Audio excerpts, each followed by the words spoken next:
Olá, queridos alunos, estamos de volta para mais uma aula e hoje nós vamos falar sobre o retorno à vida corporal, a união da alma ao corpo. É o tomo 1, módulo 6, roteiro 4. Nos esclarece a doutrina o momento em que ocorre a união da alma ao corpo. A união da alma ao corpo começa na concepção e se completa por ocasião do nascimento. Ou seja, não é um estalar de dedos, uniu. Não é bem assim que funciona. Não. É um processo. Então ela é demorada e vai levar toda a gestação até isso acontecer. André Luiz ele esclarece, em Missionários da Luz, que o trabalho completo de reencarnação, com a plena integração do espírito reencarnante nos elementos físicos, somente se verifica aos 7 anos. Então ele vai mais além ainda da doutrina, falando que esse processo todo ele se completa aos 7 anos. E aí a gente pode ver porque as crianças são muito sensíveis a isso. Parece que ela está ainda em contato com o mundo espiritual. São vários casos narrados de crianças com amiguinhos espirituais, mostrando essa facilidade de interação ainda com o mundo espiritual. Mas como se processa a união da alma ao corpo? Como é que isso acontece? Quando o espírito tem de encarnar num corpo humano em vias de formação, um laço fluídico, que mais não é do que uma expansão do seu perispírito, o liga ao germe que o atrai por uma força irresistível desde o momento da concepção. Então, na realidade, o seu perispírito se expande e começa essa ligação com o embrião que está se formando no corpo da mãe.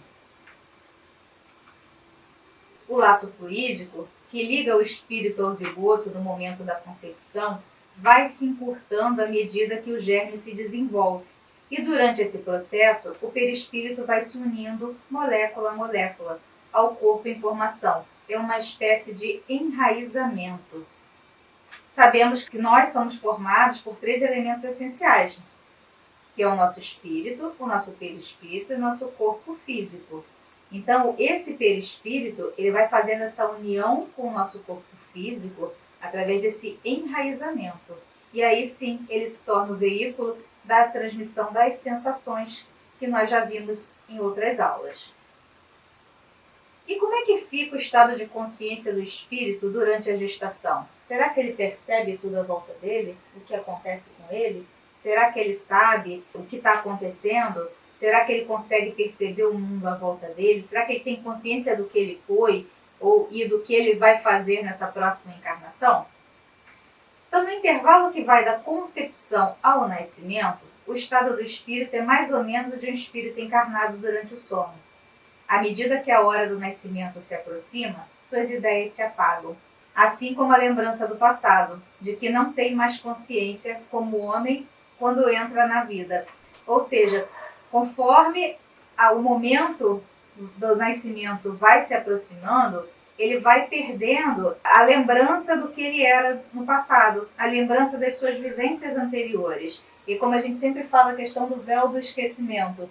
É aí que ocorre o véu do esquecimento.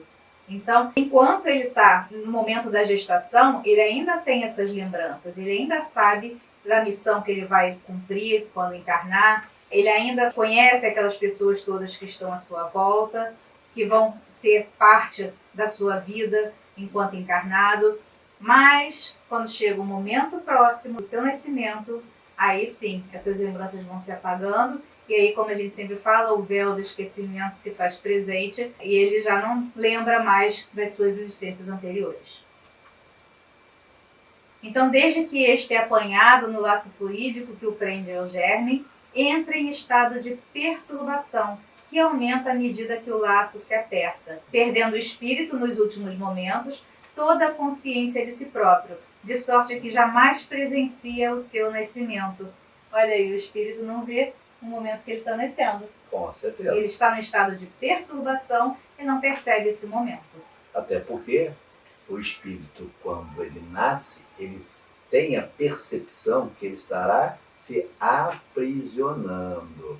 Então isso traz a ele essa perturbação, essa intranquilidade, porque até então o espírito dele estava no estado de erraticidade, E quando ele volta a encarnar, ele volta a se aprisionar. Então, quando a criança respira, começa o espírito a recobrar as faculdades que se desenvolve à proporção que se formam e consolidam os órgãos que lhe hão de servir às manifestações. Então, na realidade, esse véu do esquecimento, ele não apaga tudo. Ele apaga as lembranças de outras existências. Mas as aquisições morais, tudo aquilo que ele já construiu em torno do seu edifício social, isso permanece. Algumas aptidões ficam momentaneamente adormecidas em função da encarnação que ele vai ter, visto não serem necessárias certas aptidões. Mas não é que ele as perdeu, elas ficam adormecidas. Mas ao mesmo tempo que o espírito recobra a consciência de si mesmo, perde a lembrança do seu passado, sem perder as faculdades, as qualidades e as aptidões anteriormente adquiridas, que haviam ficado temporariamente em estado de latência e que, voltando à atividade, vão ajudá-la a fazer mais e melhor do que antes. É a Gênese que estamos trazendo esse esclarecimento, que eu acabei antecipando para vocês. E aí, no Livro dos Espíritos, Kardec perguntou: imediatamente ao nascer recobra o espírito a plenitude das suas faculdades? Ou seja, acabou de nascer e tem todas as suas faculdades? E os espíritos esclarecem: não, elas se desenvolvem gradualmente como os órgãos. O espírito se acha numa existência nova. Preciso é que aprenda a serviço dos instrumentos de que dispõe. As ideias lhe voltam pouco a pouco, como a uma pessoa que desperta e se vê em situação diversa da que ocupava na véspera. Então, entendemos o porquê da infância. Ela é um período experimental, onde o espírito, agora encarnado, está conhecendo o seu veículo, está conhecendo as suas aptidões. Na fase madura, ele já pode utilizar as suas faculdades. E dessa vez não foi no Livro dos Espíritos, está no Que é o Espiritismo. Qual o estado intelectual da alma da criança no momento de nascer? E a resposta é: seu estado intelectual e moral é o que tinha antes da união do corpo. Isto é, a alma possui todas as ideias anteriormente adquiridas, mas, em razão da perturbação que acompanha a mudança de estado, suas ideias se acham momentaneamente em estado latente.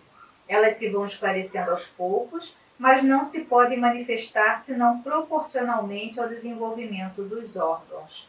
Então, mostrando o que a gente já tinha falado anteriormente, que esse estado intelectual e moral, ele é uma aquisição do espírito. Tudo aquilo que ele angariou em suas existências anteriores, ele não perde, está tudo guardado. E aí são as explicações que nos são dadas, que muitas vezes nos perguntam, né? Por que eu tenho que aprender a ler, aprender a escrever, adquirir todas essas aptidões se eu já as possuía? Você, espírito, já as tem, mas o seu corpo físico não está preparado para aquelas aquisições serem expressadas, serem utilizadas. Então é necessário que o seu corpo físico ganhe esse desenvolvimento, ganhe essa maturidade para que possa ser alocado nele as aptidões que o espírito possui. Agora vamos trazer um esclarecimento a respeito da redução perispiritual, porque sabemos que na erraticidade o espírito ele pode adquirir a forma que melhor lhe apraz, normalmente a forma adulta, né? E quando ele está em vias de reencarnar, obviamente o seu perispírito tem que sofrer uma redução para que ele fique adaptável ao corpo de um bebê. Então, quem traz esclarecimento é André Luiz em Missionários da Luz. A tarefa de redução perispiritual, executada por espíritos construtores, tem como base os processos de magnetização e mentalização. O espírito submetido a esses processos desenvolve uma palidez característica no perispírito e significativa diminuição da lucidez mental. Ao mesmo tempo, o espírito em vias de reencarnar é induzido a mentalizar a forma pré-infantil e o retorno ao útero materno, como também a lembrar-se da organização fetal, imaginando a necessidade de tornar-se criança. Essa tarefa não é curta nem simples, requisitando o esforço geral dos colaboradores para a redução necessária. Então, mostrando que também essa redução não é um estalar de dedos. Vou encarnar, reduzir e pronto. Não, não é assim que acontece. É um processo. E da mesma forma que vimos lá a plasticidade do perispírito, mostrando também que para ele reencarnar, ele também vai utilizar dessa plasticidade para poder modelar o seu perispírito, para poder adquirir essa nova existência. No Livro dos Espíritos, Kardec pergunta aos espíritos: é definitiva a união do espírito com o corpo desde o momento da concepção? Durante esta primeira fase, poderia o espírito renunciar a habitar o corpo que lhe está destinado? E os espíritos esclarecem: é definitiva a união no sentido de que outro espírito não poderia substituir o que está designado para aquele corpo. O que acontece é que quando acontece a concepção, o espírito, apesar de não estar ainda totalmente enraizado, molécula a molécula, como nós vimos em slides anteriores, ele já está próximo da sua mãe, próximo daquela pessoa que irá recebê-lo como filho.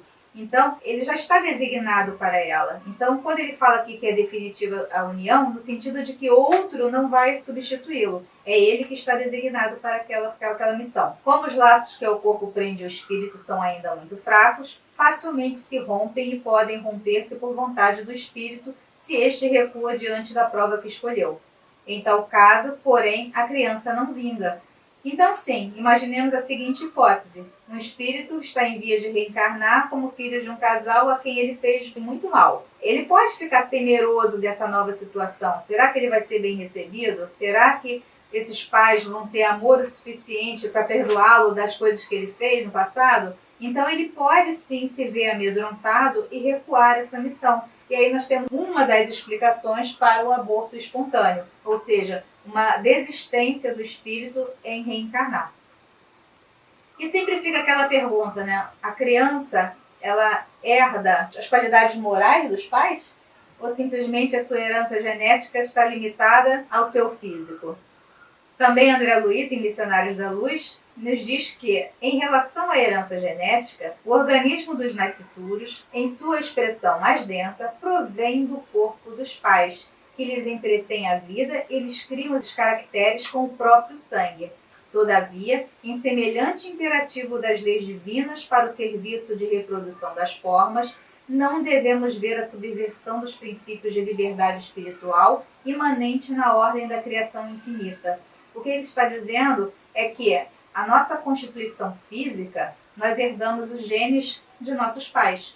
Porém, se nós vemos com uma missão determinada, uma provação, uma expiação, em que o nosso corpo precisa estar deformado de alguma forma, ou precisamos estar incapazes nas nossas faculdades mentais, essa impressão ela vai ser passada no perispírito, que vai refletir no nosso corpo, para que a gente possa atravessar essa missão, para que a gente possa cumprir essa expiação.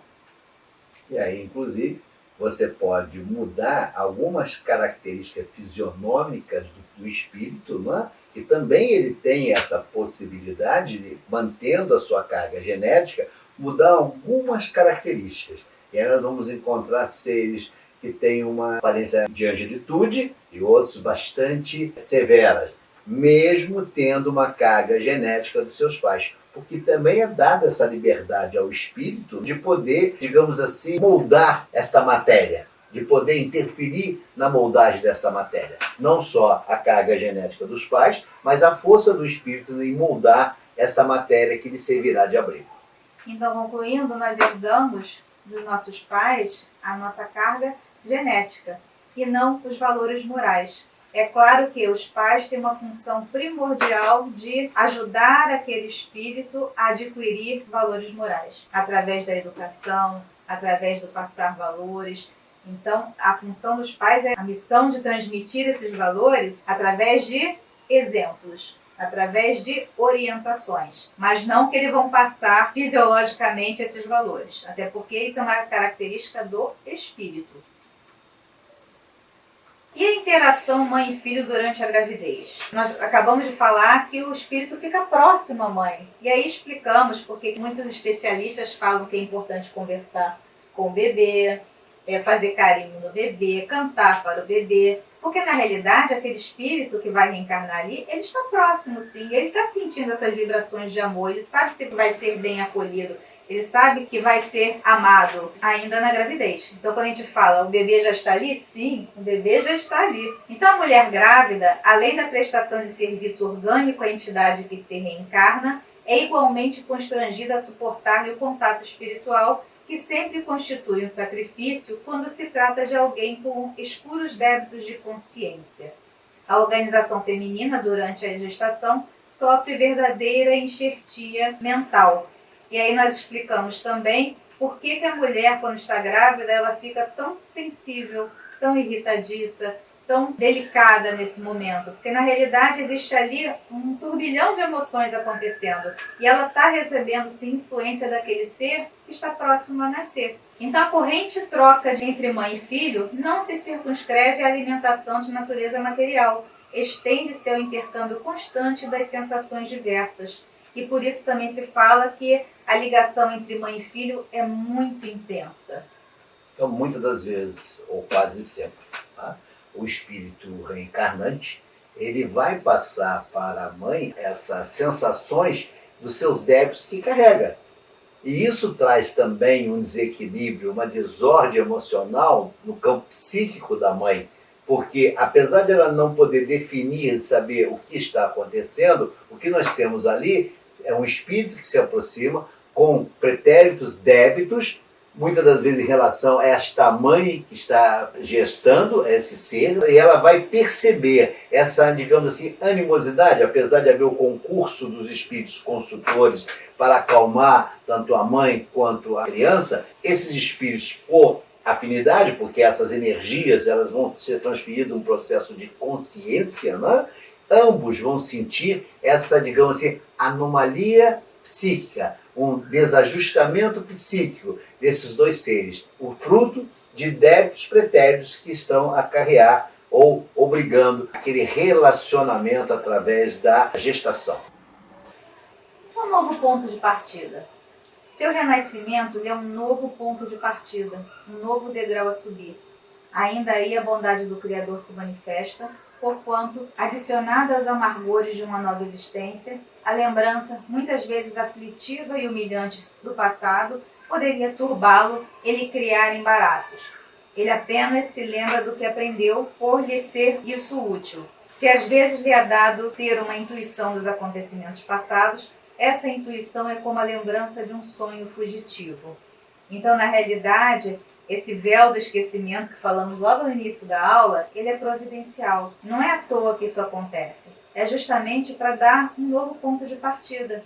Porque imagine você reconhecer nos seus pais ou nos seus filhos alguém que lhe fez muito mal. Como seria essa relação? Imagine você se reconhecer como uma pessoa que foi muito perversa em outra existência. Como seria esse novo passo? Assim não, esse véu do esquecimento, ele nos dá realmente uma nova oportunidade de escrever diferentemente a nossa história. Imaginando ser a criança sendo gerada, o verdugo da mãe vítima em outra encarnação. Então observe a importância do véu do esquecimento e que muitos insistem em querer levantar, como se pudesse, como se direito tivesse. Não devemos conhecer a vida pretérita, devemos viver a vida presente, porque o Criador nos deu essa oportunidade de resgatar essas dívidas. Se, porventura, fui algoz de minha mãe e ela minha vítima, agora é o momento do reajustamento, agora é o momento do acerto, porque sim, a mãe ao receber essa criança, a mãe ao receber esse espírito, vai cobri-la com todo o seu amor, com todo o seu afeto, com todo o seu carinho. E todas aquelas dores, todos aqueles sofrimentos, todas aquelas amarguras vividas em vidas pretéritas serão ali cessadas, serão ali colocada, digamos, uma pedra, um ponto final daquela conturbada relação que se arrastou durante muitos e muitos séculos. E que hoje, através do processo reencarnatório, sendo reinsetado no educandário da Terra, ambos têm a oportunidade de corrigir as suas faltas. Então, com essa aula, hoje nós vimos que o processo reencarnatório ele é muito delicado, requer bastante esforço daqueles que estão vivenciando essa situação, como também o auxílio de vários espíritos abnegados que vão auxiliar nessa empreitada. Mostramos também que o espírito ele se liga à mãe no momento da concepção, apesar de não estar totalmente enraizado, porque isso é um processo que acontece, mas ainda assim ele já está próximo dessa mãe. E durante a gestação é importante sim conversar com esse espírito, mostrar para ele que ele vai ser bem-vindo, que ele vai ser bem recebido e que ele vai ser muito amado. Também vimos que lembranças do passado vão se apagando quando se aproxima o momento que esse espírito vai nascer, e isso é providencial, acabou como bem foi esclarecido agora, porque é importante que a gente tenha um novo começo, que a gente escreva a nossa história do zero. Claro que não sabemos que não é do zero, mas nessa existência, sim, a gente está num novo ponto de partida. Então, André Luiz nos deixa aqui, que eu trouxe como uma mensagem final: a reencarnação é o meio, a educação divina é o fim. Temos necessidade da luta que corrige, renova, restaura e aperfeiçoa. Ou seja, aproveitemos essas oportunidades, porque é um ato difícil, sabemos que estar no plano da matéria requer esforço, quando bem compreendemos as razões por que estamos aqui. Nós estamos aqui para nos aperfeiçoar. A educação divina é o fim. Então, educar dá trabalho. E se educar requer bastante esforço. Que essa aula tenha sido esclarecedora para vocês, como foi para nós. Graças a Deus.